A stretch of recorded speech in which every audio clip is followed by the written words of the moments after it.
it's Amy from Select Travel Holidays, home of Cruise Select, and you're joining us here in a slightly cloudy day in Southampton, although thank God it's not raining, and we are on board Oceania's Vista, their brand new ship which launched earlier this year. She, as I say, is their newest ship, and she holds up to 1,200 guests. We'll be taking a look at some of the public spaces on board, including some of the restaurants, the bars, lounges, and some of the accommodation. So we'll can't wait to show you some of that.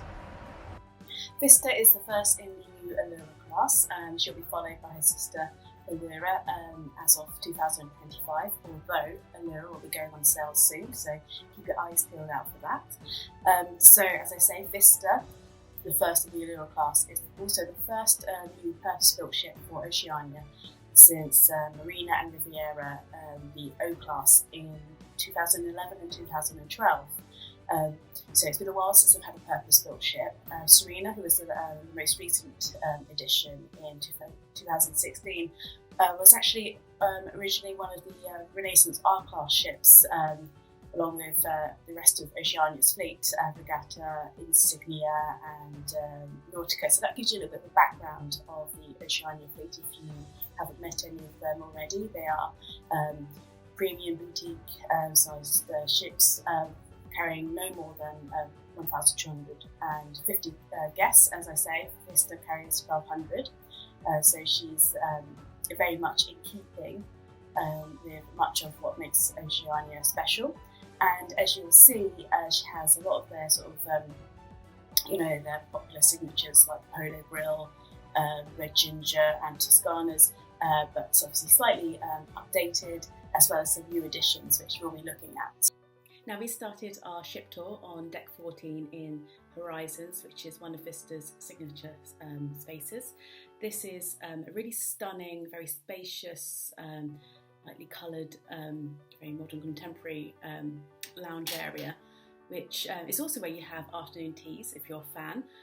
But I think what was most striking was the floor-to-ceiling windows offering fantastic 180-degree views of the surroundings. I mean, like I say, we were in Southampton, so it wasn't perhaps as glamorous looking at the IKEA store as it would be if you were in, say, Portofino or somewhere else. But of course, it was a really lovely space, as I say, one of Vista's signature spaces, and it was a really interesting place to start. From there, we went to look at some of the, I guess you could say, some of the enrichment areas. So some of these are like completely new to Vista. They've sort of been expanded from popular activities on board some of the other ships. I think it's Riviera, etc. Sometimes on World Cruises might have artists coming by to do sort of painting classes. Now, on Vista, they now have a dedicated space to this called the Artist's Loft. I actually think that's going to be, that would be a lot of fun. That'd be something I would be interested in. I've certainly tried my hand at painting and tile painting on some river cruises before, although I think I'd probably need a world cruise worth of art classes to get any better than, like, say, primary school level, because as I can say, this is one of my previous attempts. So I definitely wouldn't be a maestro on board, but I think you definitely have a lot of fun and trying your hand at something new. So that's the Artist's Loft. That's also on deck 14. There's also the Link Center. That's another new space on board, and that's really designed to sort of help people with not just social media, but particularly I think the photography skills. I think that would be really interesting. So it's not just computer tech learning, it's also photography skills classes they hold, and these are all complimentary. And I definitely think that would be something I'd be interested in, because I just point, click and hope, and there's a lot of, I guess, more luck than judgment. But obviously when you're travelling a lot, it's always quite good fun to take photographs and try to, so you can look back and remember, and if you knew how to, frame things properly with the tricks of the trade, and, be quite good to enhance your photography skills. So I think that's an excellent new area on board. There's also the Culinary Center. Of course, Oceania are famous and they're very passionate about cuisine, as I say, the finest cuisine at sea. And they were the first to have an onboard sort of culinary cooking school. And of course this fine tradition has continued with Vista. Now the cooking classes are something that are chargeable. They cost about $89 per person, but you've got intimate small groups of no more than about 20, I believe, so you'll get to learn all sorts of culinary secrets that are reflective of the destinations in which you're cruising, which is I think a really memorable and enriching way to sort of experience the destinations you're visiting. And of course, well, it depends. I think even actually people who don't particularly cook at home, I mean I do, but in my experience people who would normally cook, they like to try their hands at something new in a sort of a fun but sort of safe environment where you've got an actual professional head chef looking, helping you learn new techniques, etc. So culinary centres are usually good fun, and this is a really beautiful setting, of course. Oceania, as I say, they really pride themselves, or culinary experiences are really important to them, and this also includes shoreside as well. So on selected ports they'll have culinary discovery tours where you could, for example, join the chef, get some ingredients in the local market, and then go back on board and cook. So obviously that's like an enhanced example, I guess, of what you can do in the Culinary Center. And adjacent to the main Culinary Center there is I think a room in which I believe they also offer mixology classes, because mixology is also something that they really like to focus on board Vista, as we'll see in some of the bars later. But what is also new, as I say, this new room next door is actually it's a new Culinary Centre dining room, which offers an elevated experience. So it's a very intimate dinner where you get to try more of the dishes cooked by the chefs from this Culinary Centre. So that's something that's new to Vista. So then we went across the deck 14, overlooking the pool deck area, and we headed towards midship, and on the port side that's where we found the library. This is a really inviting enclave actually. It's got the sort of traditional sort of wooden colourings. It's actually the first ship afloat to have its library exclusively styled in Ralph Lauren homes. So it's got that sort of East Coast patrician sort of vibe, very sort of American elegance. You've got sepia equestrian prints on the walls, just different sort of seating areas, and it's got about 2,000 books in it. So I suppose you have to go on quite a few cruises, or a really long world cruise, to even begin to read them all. Although I did know that there wasn't any Agatha Christie that I could find, so hopefully they'll restock and put some Christie in, because you can't really go without the Queen of Crime, can you? But as I say, it was really, I really like the decor, the sort of warm and comforting look, but it's also had like sort of glass walls, so you looking out to sea at the same time, so you had sort of a brighter perspective as well. So it was a really fabulous looking library, and it was right next door to Baristas, which is obviously a very popular coffee place. We had some delicious coffee, and now there's a new bakery which is adjacent to Baristas, and that was a really popular hub. There's all sorts of like delicious looking pastry dishes which get changed twice a day. So like I say, the bakery is a new venue on board Vista. Now we then continued past the bakery, and at the aft of deck 14, this is where you'll find both the Polo Grill Steakhouse and Toscana's. On the starboard side where we started is where you'll find the Polo Grill Steakhouse, and they have really, Studio Dado, who did a lot of the design elements of the ship, they really, I think Polo was the brief there, and they really sort of took it on board in, from Persian elements, as that's where Polo originated. So you've got this really beautiful handmade mosaic and other sort of slight subtle Persian elements, but mostly what you'll find is sort of a British and exclusive American sports club vibe, a very sort of relaxed, genteel sort of feel to it. You've got sort of little touches of sort of memorabilia or trophies dotted around the shelves. This really lovely Charleston green colouring, and it's very stylish. So obviously Polo Grill Steakhouse has been a staple on Oceania since I think pretty much all of their fleet, but this is a really sort of fresh redesign, very contemporary. It was really stunning. And so we went through the steakhouse, and between, as I say, you've got Toscana's on the other side, on the port side, but also between these two, you then have privé, which is actually it's basically private dining. So you do pay for privé, but for the most part, specialty restaurants are all included, unless you were to go for one of the sort of the wine pairing. They have like a Dom Perignon experience and a Moët Chandon champagne experience. Of course, those sort of elevated things you do have to pay a supplement for, but otherwise the likes of Polo Grill Steakhouse, Toscana's, you can enjoy free of charge and enjoy the fabulous different cuisine. So, as I say, starboard was Polo Grill Steakhouse, and on the port side you've got Toscana's, another Oceania staple, which is obviously Mediterranean, Italian. And what I really enjoyed about Toscana's, I really enjoyed the little pop of sort of Tuscan sunshine yellow. I've really enjoyed that. We'll now take a look at the other dining venues now that we've got our teeth into it. So we're going to go down to deck 12, where we'll find the terrace bar, and that's an informal dining venue throughout the day, whether it's breakfast, lunch and dinner. There is some alfresco seating, as well as the very sort of plushly adorned dining area inside. And of course also there's the poolside Waves Bar and Grill, which is a nice shaded but alfresco area. That actually sort of transforms quite a bit throughout the day. So it starts as the only raw pressed natural juices and smoothies bar at sea. So you can start really healthily with your raw juices, your smoothies and energy bowls to energize you, to get you kickstart the day in the right sort of way. And at lunchtime it then transforms into basically you've got your made to order American classics, so your sandwiches, your burgers, your shakes.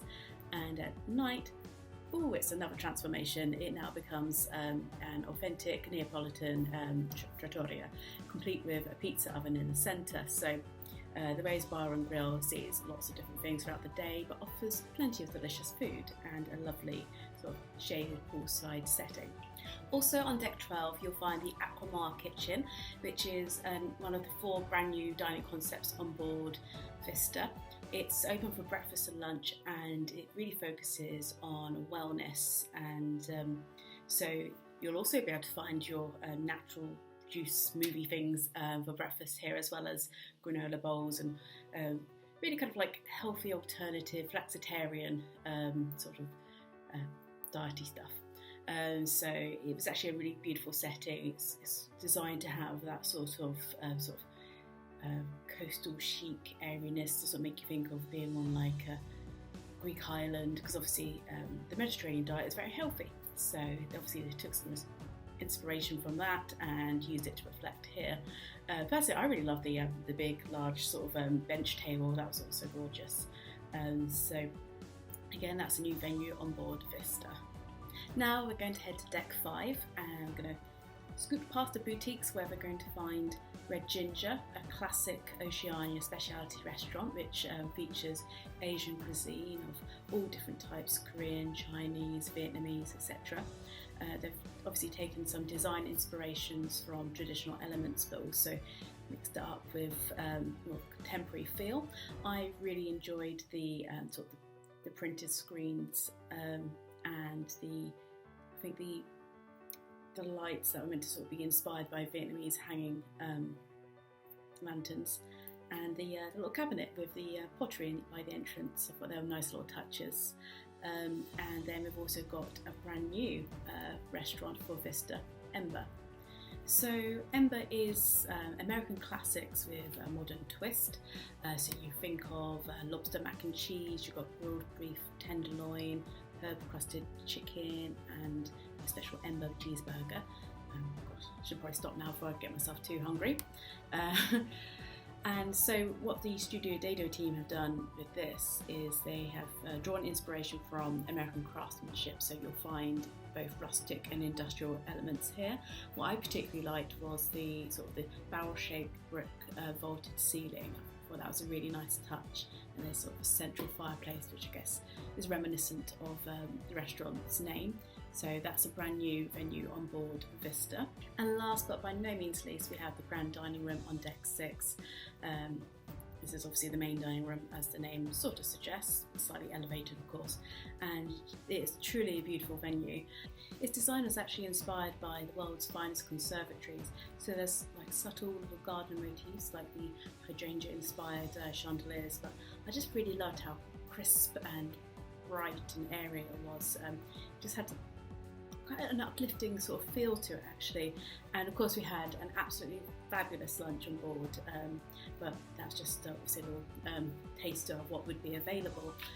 The grand dining room is open for breakfast, lunch and dinner, or a la carte, and yes, I really enjoyed that venue, and it was nice to actually get to experience some of the food available.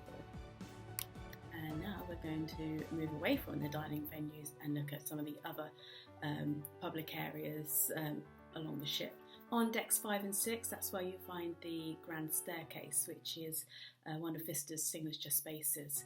She's got sleek curves and elegant details. She really likes to set the tone for the voyage with a really quite an eye-catching, glistening floor-to-ceiling pillar of crystal and light. It actually slightly changes colour if you look carefully.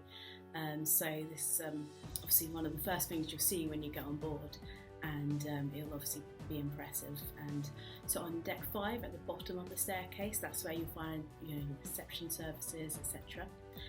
On deck 6, at the top of the staircase is where you'll find Martinis, which is one of the elegant cocktail bars on board, and it's been reimagined for Vista. So that actually makes it again one of the signature spaces on board. So as I say, I've mentioned mixology is something that Oceania is very keen on, so this is one of the areas on board that you can enjoy a really nice expertly crafted cocktail, perhaps before you go in after dinner. Also on deck 5, behind the staircase is where you'll find the theatre, which we didn't actually have a chance to look at. So, on deck 6 you'll also find Founder's Bar. It's your very chic night spot. It's also where you'll get Negronis, so from the wooden barrel, a nice oaky undertone, and vapour-filled bubbles that infuse your cocktails. So it's big on mixology in that particular bar. But also Oceania are also very big on wellness. We've had a little insight into that, the Aquamar Kitchen. And now we're going to head up to deck 15, where we're going to find the Aquamar Spa and Vitality Center. This has obviously, you've got your treatment areas, you've got an extended salon, you've got state-of-the-art fitness center, which I must say people were using even though it wasn't a sea day. And you've also got what they consider to be the jewel in their crown in the spa area, which is the Aquamar Spa Terrace, which has lounges and plunge pools and whirlpools. I mean, you can also find the fitness track, the shuffleboard and croquet on deck 15, but you go above and there's actually really quite an impressive golf putting, which is definitely a lot more expensive than I thought it would be, as well as a tennis court, and I'm not sure if that's where you could also play pickleball, because if I'm honest, I'm not really sure what pickleball is. But yes, the sports deck area on deck 16, I guess that's also sort of an expansion to the wellness with the whole idea of the fitness centre. So decks 15 and 16, that's where you either rejuvenate in the spa and relax, or you burn off some calories in the fitness centre, or by playing some sort of sport of some sort. Alternatively, I suppose you might want to exercise in the pool, or of course relax by it. And the pool area, as we've sort of already seen a little bit, is on deck 12. So there's ample areas to relax on the lounger, but what I really liked was sort of the wooden decking. I thought that was a really nice touch, sort of wooden elements on the pool deck area. As I say, a really nice little touch there. So now we've seen all the public areas, it's time to look at some of the accommodation. We got to look at 3 different categories. We saw an A grade, concierge A grade, and we saw a penthouse and the Vista Suite, which is one of the very highest levels of suite on board. It's only just below the owners. So we got to see some fabulous accommodation. However, regardless of what category accommodation you're in, you can expect to enjoy what they call residential style luxury. So it's all beautifully appointed, and the bathrooms feature oversized rainforest showers. You've got large, plenty of storage space regardless of accommodation category. The lead cabin is a French veranda cabin, so you've always got like floor to ceiling window views on board Vista wherever you are. Then you've got your veranda level. However, like I say, we got to see the concierge veranda stateroom. There is actually new for Vista a dedicated cabin category for solos, which is a concierge veranda stateroom for solos. But like I say, we saw the double occupancy one, which is 291 square feet.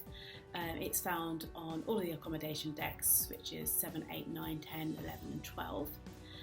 So in addition to your beautifully appointed bedroom and bathroom, marble bathroom, the walk-in rainforest shower, all of that you would have on a veranda or a French veranda stateroom, you have some additional amenities with a concierge veranda stateroom. So these include, of course, a dedicated concierge lounge. You have unlimited use of the Aquamar spa terrace. You get room service from the grand dining room and free laundry services. So there's just a few additional enhanced amenities for those guests who are on concierge level veranda stateroom or above.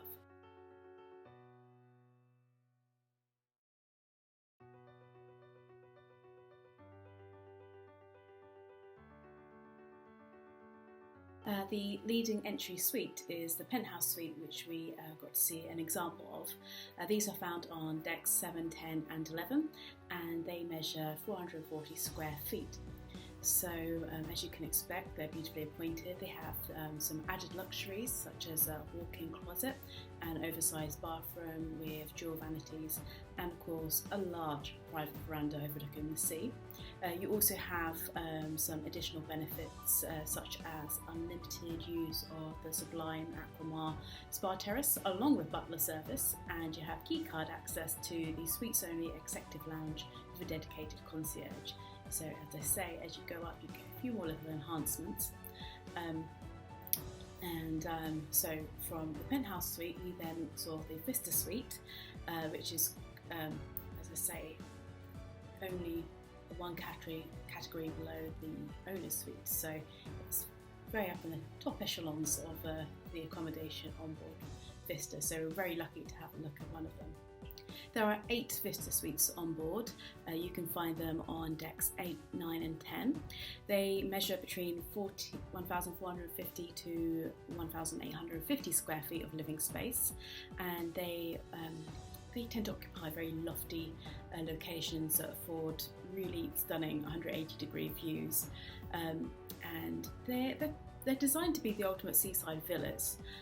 They are truly spacious, they're very impressive, and it's got an airy living room, it's flanked by a handsome dining room and bar area, so you've got commanding views on the expansive teak verandas, and you've got an extravagant master suite with a really large wardrobe room and dressing area.